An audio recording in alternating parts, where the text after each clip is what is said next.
Alright, welcome everybody. Today we're going to be looking at the DC411 angle grinder. It's a 4.5 inch angle grinder I've had for about 10 years. It's been quite handy. It's an 18 volt system that takes the old type batteries. We're going to put one in here. I use a lot of knockoff batteries, unfortunately, as I'm kind of winding down my use of these 18 volts. It's been a great tool. I've never had it fail. I've only had it apart once for servicing. It also takes with this adapter the new 20 volt type. So there's the adapter, and it's a way of keeping my older 18 volt tools running. So this tool has been used, I would say, light to medium duty for most of its life, although there was a 2-year time period where I was doing some heavy fabrication daily. I had a side business building off-road equipment, primary trailers. So we're going to go ahead and pull it apart and see how it's fared after 10 years. I've never had it apart before other than the transmission cover to re-grease it. And it takes a T series, I think a T15 wrench. I pulled 6 screws out. The clamshell is sticking here, and what I end up doing is taking the face mount off. I found a spare screw there, or a hidden screw.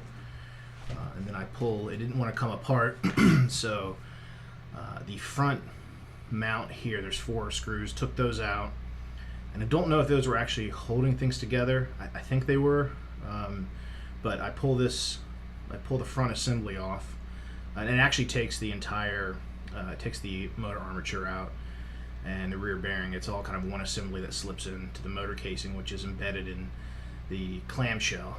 So I pull this out here. My fat arm is in the way. I'll shoot this better in the future.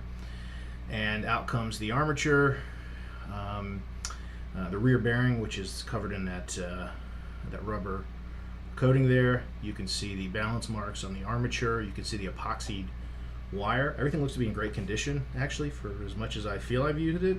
It's got a single directional fan, or excuse me, unidirectional fan, even though it only goes one way.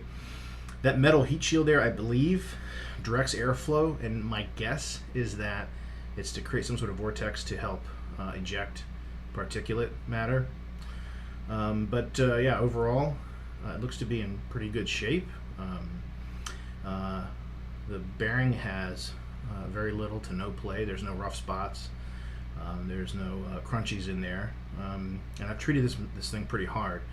You can see the inside here. There's a lot of particulate from both brush dust as well as when you're grinding stuff. Obviously a lot of dirt comes out of there. So here now the shell comes apart, and embedded in the shell or nested is the motor casing, which you see standing up, as well as the switch and the plug. Here I'm pointing to the anti-theft device that was to the left in there.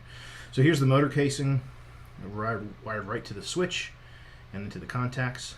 I'm going to pull the brushes out here, and it's an interesting brush retainer. It's like a coiled spring press fit on, so I was a little careful here not to lose it, but I was able to pull it out and catch it or space it. Now I'm looking at the brushes. They actually look to be in quite good shape. They have a very nice looking copper cable. I used to race RC cars growing up and pretty familiar with working on brushes and this sort of stuff, and these look to be in actually really good shape. I thought they would be in worse shape and I was going to replace them, but I don't think there's a need to. Yeah, I think the next thing we're going to do here, well, I'm just kind of looking at how everything lines up. So in my left hand, the motor goes in that motor housing. The power goes right into the plug there, and obviously the switch. Now we're pulling the cover off on the transmission. These are bevel cut gears. I have replaced the grease here once. I'm going to clean this out. The front bevel cut gear is held on with a nut, and there's a C-clip that goes to the output shaft. So there's no crunchies in there or anything. Very little play. And what I'm going to show you here is how the fixtures attach. Things like this flap wheel, they slide on, and there's a retainer that screws on. You use like cut-off wheels like that. You do that for bigger items like that have a thread. You can thread them right on. So I decided against pulling it further apart. There's a few more pieces I could take apart. but decided not to because this is something I'm going to put back together. Anyway, the tool's been fantastic, DC411. The downside, I would say, the pros and cons to it are, the pros, it's been very reliable. I dropped it lots of times. It's been dropped in the snow, it's been frozen, it's been wet, it's been around lots of welding. There's lots of welding spatter, as you can see on it. The cons are a little bit weak. Obviously, it doesn't have the guts of like a bigger tool. But the main thing I have to say is that